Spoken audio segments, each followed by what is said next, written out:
சில நேரங்கள்ல பிரஷர் அதிகமா போது வாய் கிளறும் தெரியுமா? சிலர் அமைதியா இருப்பாங்க, ஸ்தோத்திரம் ஸ்தோத்திரம் அல்லேலூயா தான் சொல்லிட்டு இருப்பாங்க. கொஞ்சம் பிரஷரை ஏத்தி விடுங்க, என்னென்ன வார்த்தை வரும்.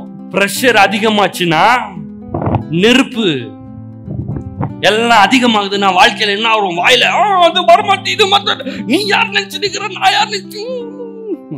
அப்ப என்ன பண்ணும்? ஓ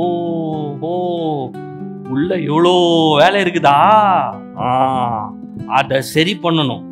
இருதயத்தை சரி பண்ணணும், வாயை சரி பண்ணணும், சிந்தனையை சரி பண்ணணும். இதுதான் ப்ராசஸ். இந்த ப்ராசஸ்க்கு அடுத்துதான் மகிமை. இந்த ப்ராசஸ் இல்லாமலே நம்மளை கொண்டு போய் அந்த பக்கம் விட்டாருன்னா நம்மளே அழிச்சிடுவோம்.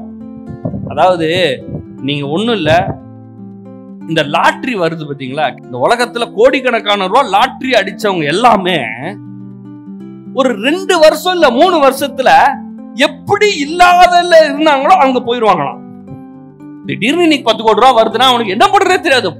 அவன் போய் சுற்றுலா போவான், அதுக்கு போவான், இங்க போவான், அது பண்ணுவான், இது பண்ணுவான். திருப்பி ஒண்ணும் இல்ல 3 வருஷத்துல அவ்வளவு காசையும் காலி பண்ணிட்டு அதே நிலைமையில இருப்பான்.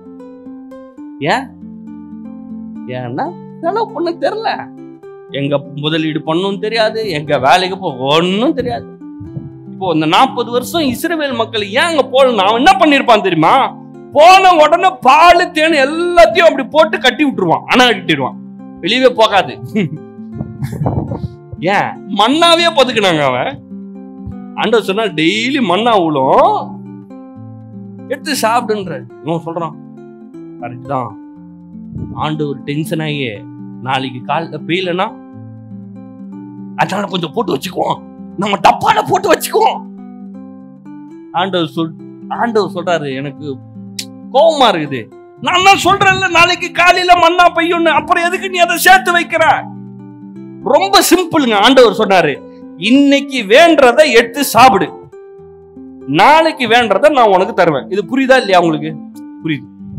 இன்னைக்கு வேண்டறதுக்கு மண்ணா வரும், எடுத்துக்கோ, சாப்பிட்டுக்கோ, வீட்டுக்கு போ.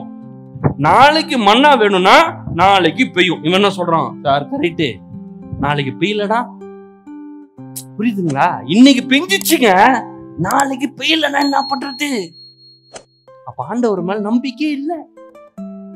அந்த ப்ராசஸ் 40 வருஷம் அவன் கத்துக்கவே இல்லை. அவன் என்ன பண்ணாரு? ஒண்ணும் பண்ணல. அவன் சொன்ன மாதிரி அவன் செத்து போயிட்டான், கானானுக்கு போல.